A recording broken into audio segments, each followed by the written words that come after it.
And we are live, or as live as you can get in this world. And the illusion of life is what we're talking about.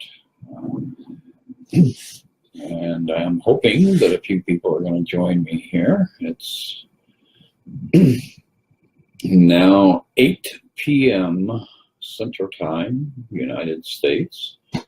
And we're hoping to have a number of people show up and enjoy participating in this class. And hi from Miami. Hi, Scar.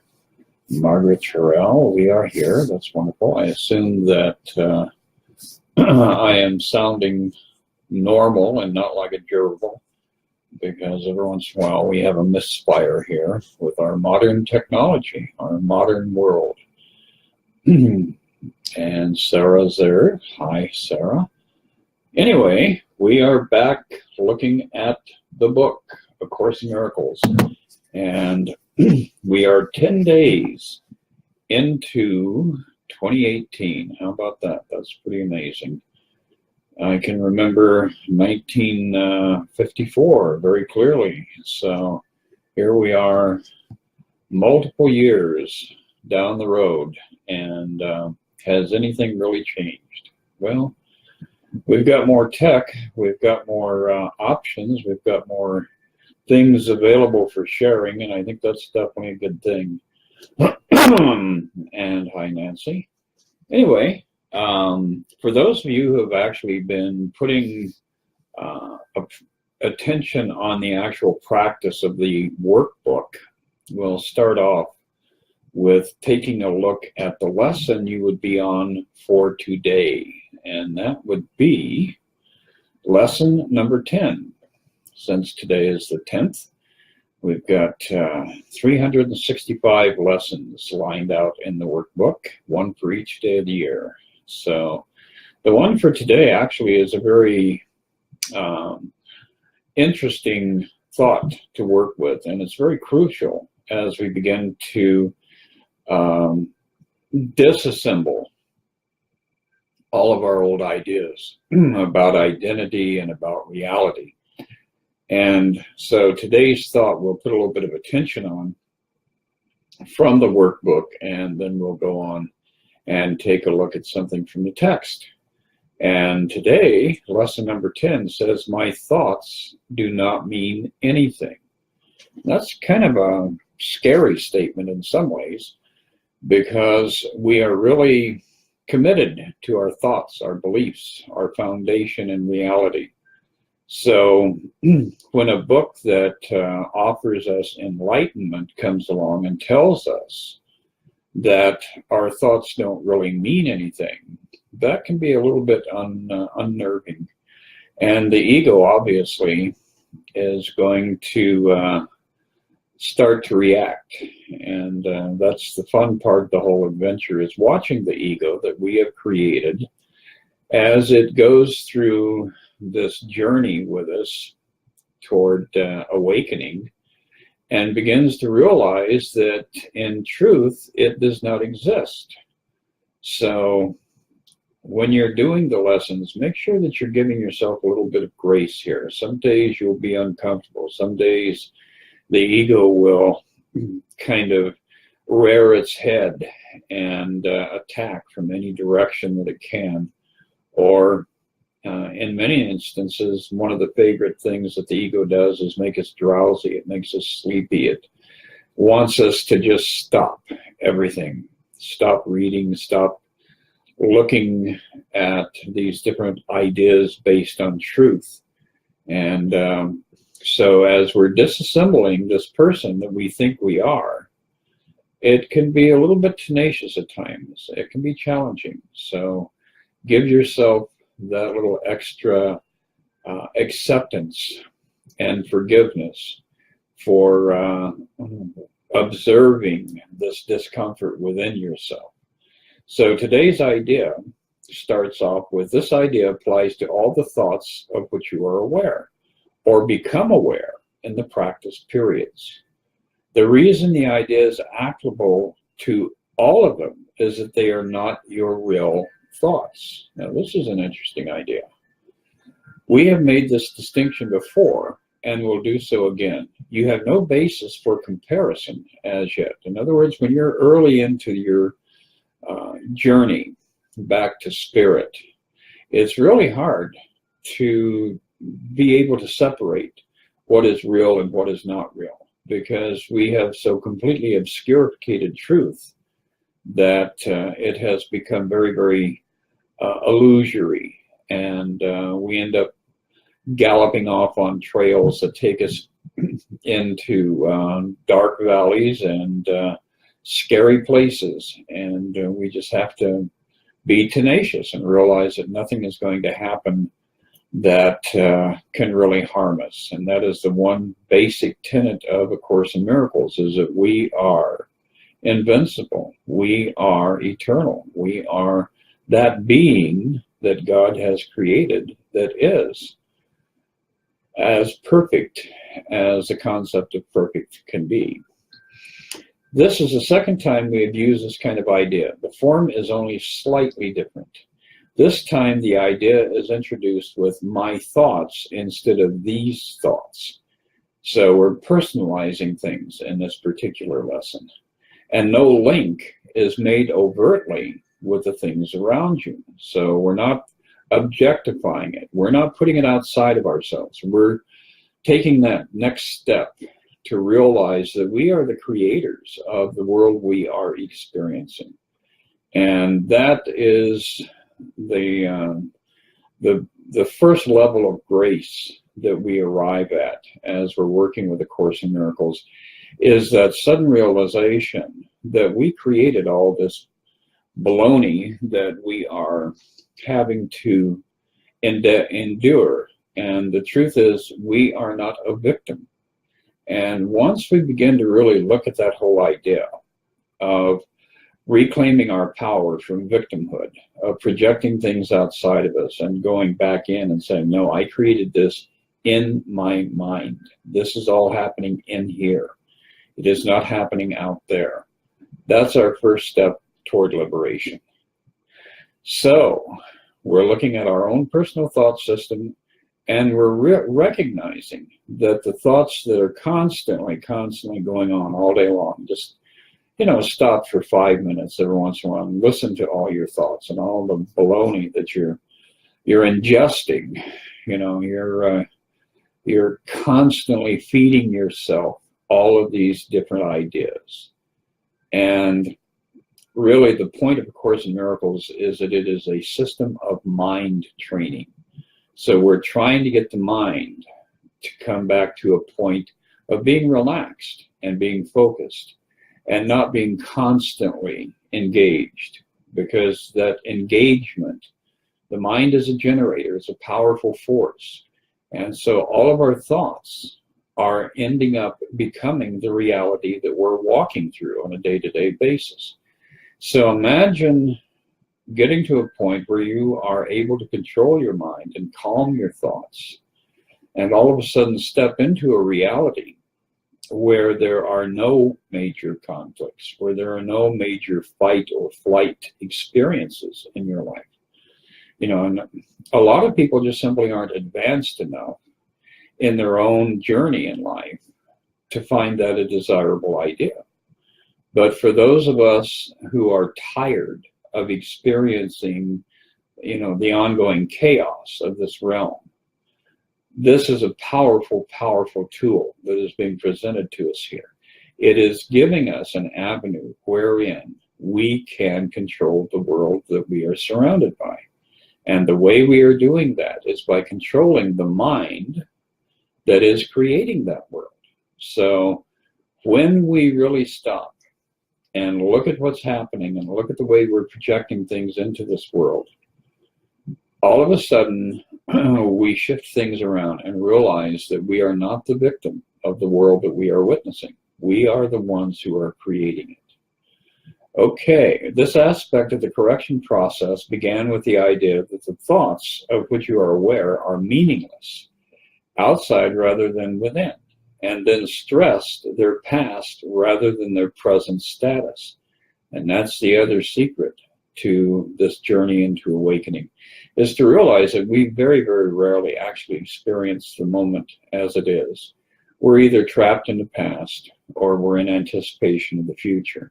And we're not stepping into this exact moment at any time during the day. And part of the reason for that is because of the mind. The mind is engaged. It's remembering how good that klatchki was that you had for breakfast, or, you know, hoping to have a good experience with that person that you met on that dating site or whatever. It's always out of the moment. It is always either wanting and anticipating, or else it is regretting or wishing that things hadn't happened that way. So we're trying to get away from that level of victimhood where we're always living in past or future, and begin to step into the now in brief glimpses at first. You know, I mean, we're not trying to stampede ourselves. We are going to take this step by step and go gently into this place where there are these beautiful streams. You know, I grew up in Colorado, and I used to love the high country and these beautiful meadows that you would find, alpine meadows filled with lush grass, and streams that would run through them with rainbow trout and beaver ponds, and you would just, you know, want to get off your horse and lay down in the grass and absorb the sun, listen to the insects, become a part of the flow of the water around you. Well, that's the kind of life that we are hoping to restore to ourselves, a life that is filled with that gentleness and that beauty and that joy, just the simple joy of existence itself. So as we're moving forward, it says close your eyes for these exercises. So again, we're trying to get away from all the sensory input because the senses are just reflecting back to you the babble that's going on in your mind. So that's how we approach all of our different levels of inner work, is by closing ourselves down to this exterior world. Disconnect from all the noise, disconnect from all the chaos and the clamor that is so normal in our existence. And then it says, introduce them, these ideas, by repeating the idea for today quite slowly to yourself, and then add, this idea will help to release me from all that I now believe. So really, very early on in the lessons, you know, lesson number 10 is helping us to really dislodge ourselves from a world that we have created that is not serving us well. So I really do encourage you to seriously consider getting your hands on the book. You can go online and find it available on a couple of different platforms.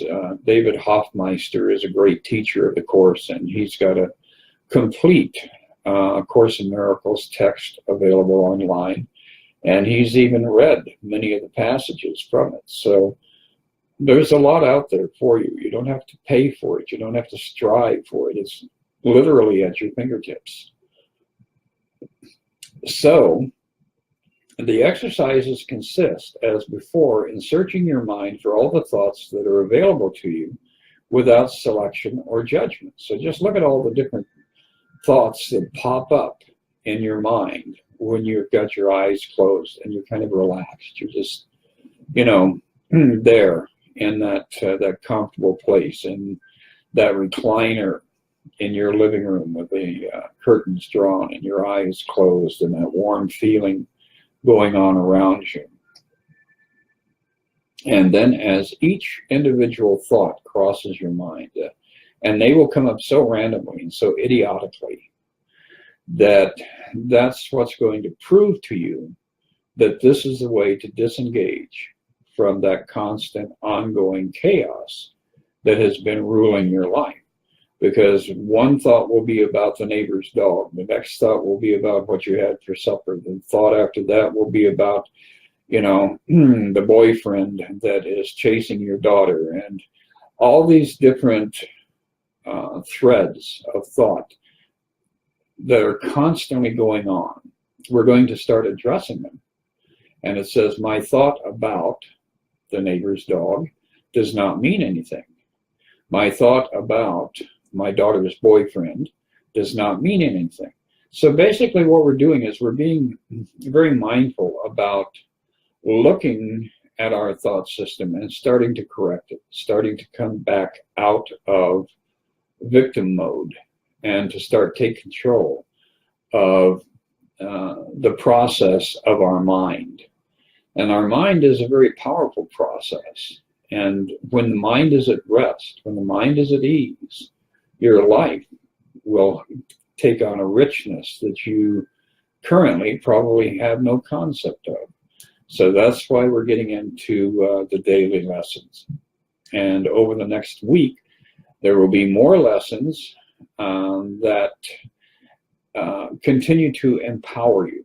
You know, the beauty of the courses is not taking something away from you that is wonderful and desirable. It, in fact, is taking away things that are crippling you that you don't fully recognize yet. So if you feel inclined, definitely get on board. Start with lesson number 1. Even though we're 10 days into it, you can start a little bit late. There's certainly no absolute rules in the way that we work with the course. And see what it does for you. After about 10 days, 2 weeks, you'll begin to sense that life is taking on a little bit different sort of tone for you. And that will add encouragement to the journey.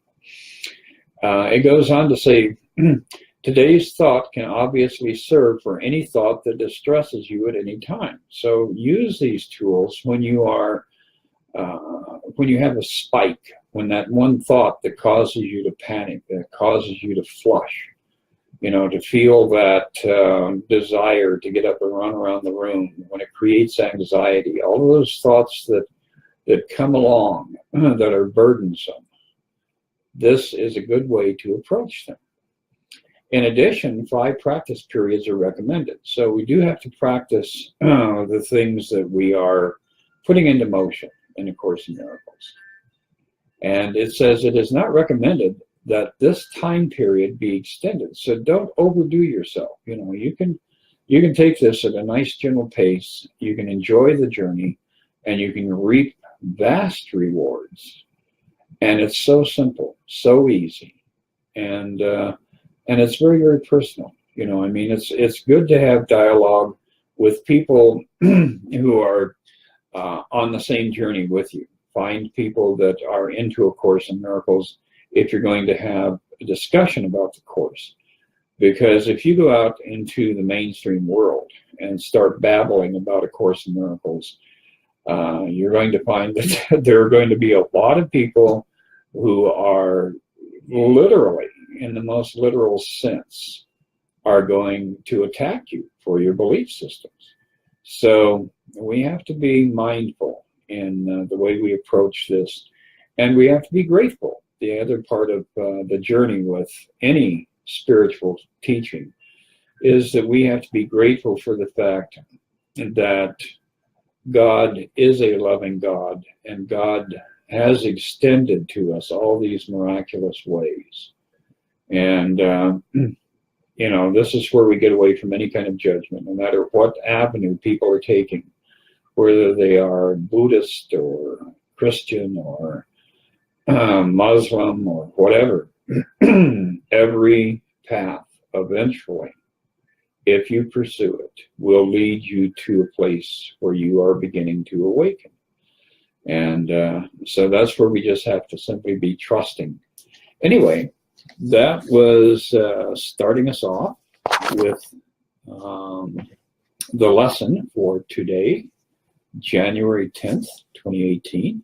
And now we're going to look at the text here, because we got something that I thought would be kind of relevant to this exact moment here.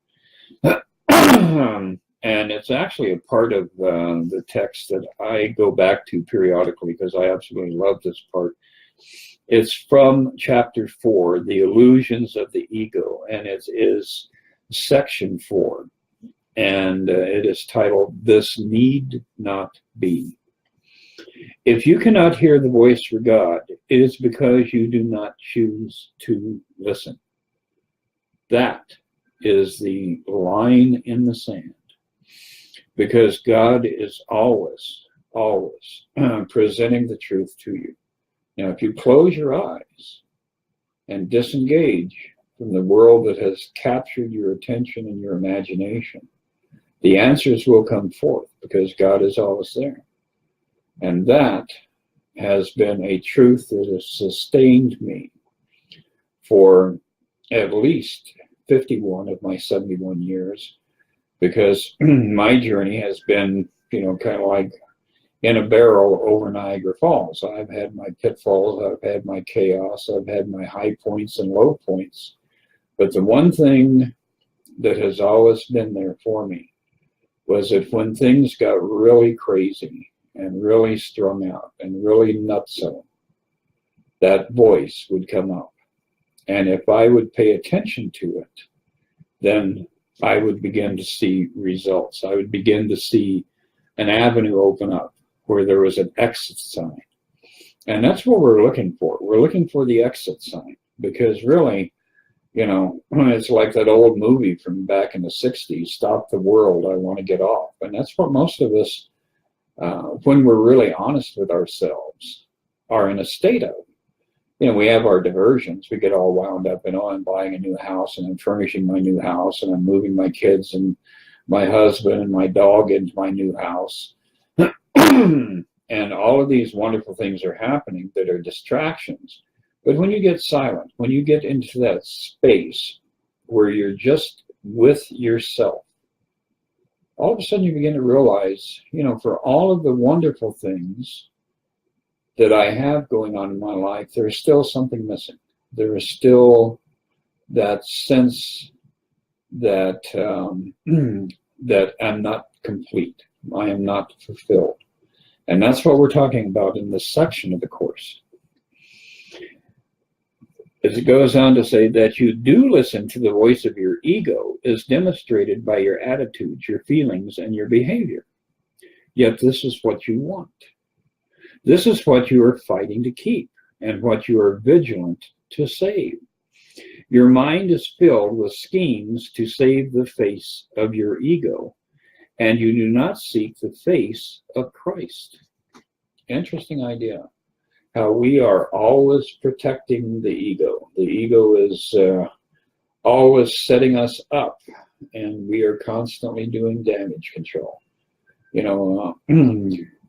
get into our Facebook profiles, and we have little spats, and we get insulted, we get frustrated, we get angry with people. The wrong guy gets elected, and the wrong person does this or does that. And it's all about the ego. We're always trying to make our ego happy and protected and comfortable.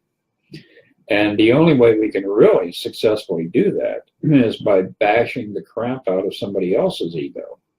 So it's this ongoing journey of attack and defense, and it's really rather childish when you really look at it from the standpoint of truth. But that is what most of our time is spent doing. We are engaged in this little ego drivel and missing the bigger picture of life and what life offers. It says, this is what you're fighting to keep and what you're vigilant to save. Your mind is filled with schemes to save the face of your ego, so you don't see the face of Christ. The glass in which the ego seeks to see its face is dark indeed. How can it maintain the trick of its existence except with mirrors? And where you look to find yourself is up to you. I have said that you cannot change your mind by changing your behavior. But I have also said, and many times, that you can change your mind. So it's not behavior oriented. It goes deeper than that. And the truth is that if we're aligning ourselves with our ego, we're always going to be embroiled. in all this chaos. If we in fact start to want to see the reflection of our true self, the Christ within us, then we have to daily put an effort into confronting all of the ego's attacks, all of the ego's adventures that it sends us off on. And, you know, how productive are those adventures, really, when you stop and look at it? In the face of eternity, having that new car may be kind of juice for the day. But the truth is, after about 6 months, that new car is the old car, and the shine is fading, and you're off in pursuit of something else. But if you could find a point within yourself that you could go to repeatedly over and over and over again and experience just joy, just peace, just happiness, without striving, without struggling, without looking for anything, imagine what that would feel like. Imagine how enriched your life would be and how you could contribute to those around you. Because we're always engaged in all these pursuits. You know, we may be saving a whale, we may be building a village in Africa, we may be providing water for thousands of people, whatever it is. And there are a lot of good causes that we can put our attention on. But the truth is, they all run out of steam at some point. And the one thing that will consistently keep you engaged in a life of joy is to find the Christ within yourself, to find your true spiritual being. Anyway, as we're moving forward here, it says, when your mood tells you that you have chosen wrongly, and this is so whenever you are not joyous, then know this need not be. And one of the big issues in modern society is depression. You know, we have thousands and thousands and thousands of people who live in an ongoing state of depression. A lot of people live in an ongoing state of anxiety. A lot of people live in an ongoing state of remorse and regret. How many people do you know that live in a state of fearfulness, that are afraid of things that don't even exist? You know, we have to look at all these things and make that decision. Are we deciding on behalf of the ego and sustaining all of this turmoil? Or are we going to begin to disengage and look more deeply within ourselves for that something that pulls us up out of depression and out of fear and out of guilt and out of frustration? And that's the journey that we are on here. In every case, you have thought wrongly about some brother God created and are not perceiving images your ego makes in a darkened glass. So basically, what this is telling us is that every time we're looking around us and finding fault with the people in the room with us, then we are engaging in an attack thought, even though we like to soften that, you know, oh, it's just an observation, it's not really attack. But the truth is, if we're not seeing the Christ in everyone around us, then we can't find it within ourselves. And so, as we're moving forward in 2018, as we're getting engaged in life on a multitude of new levels in life, what we might want to do is put a little more attention on asking that presence within us, the Holy Spirit, the Christ, that essence of God, to help us see more clearly the Christ in everybody that we encounter. And as a result of that, we will find that we have unveiled the Christ within ourselves. So that's really what the idea of forgiveness as related to A Course in Miracles is all about. It's not about overlooking hideous events and attacks on each other. It's about overlooking this whole construct of a world separate from God that we believe we have created. So we're engaged in a journey toward forgiving the entire world, forgiving the entire dream, forgiving the entire illusion, and getting back to a point where we realize that God didn't create good people and bad people. That simply never happened. God created through extension. So when God created itself and said, here, this is my gift. You are me and I am you. And how about that for an amazing idea? How about that for a way to look at the people around you? And how about that for a way to heal all of your own wounds? And that's the outcome of all of this. All of those things that you carry with you that you don't even want to look at. Those scars from way back when. We're going to bring those up. We're going to look at them. We're going to examine them. And we're going to realize that they were never real, that we can release them. We can actually step into a state of peace and enjoy a journey into the future that gives us bright promise and bright hope. So it's 8:31, and I do thank everybody who showed up. We have some cool people from Brazil and Ohio and New Zealand. And it's pretty awesome. I love the fact that we are a global family, and it's going to get even bigger. I think that it's just a matter of time until we realize that we are a universal family and that all life that exists in every universe, scattered throughout the cosmos, is part of that one life, and we are intimately joined with it. So we've got a great week coming up. Get out there and move around in society, and every opportunity that you have to see and witness the truth, put your attention on that, and the rewards will be forthcoming. So I will see you here in 1 week. We'll take up again where we're leaving off today. Get out there, share the love, pass the love around. And love yourself a little bit more every day, because that's the only thing that you are lacking, is you don't love yourself.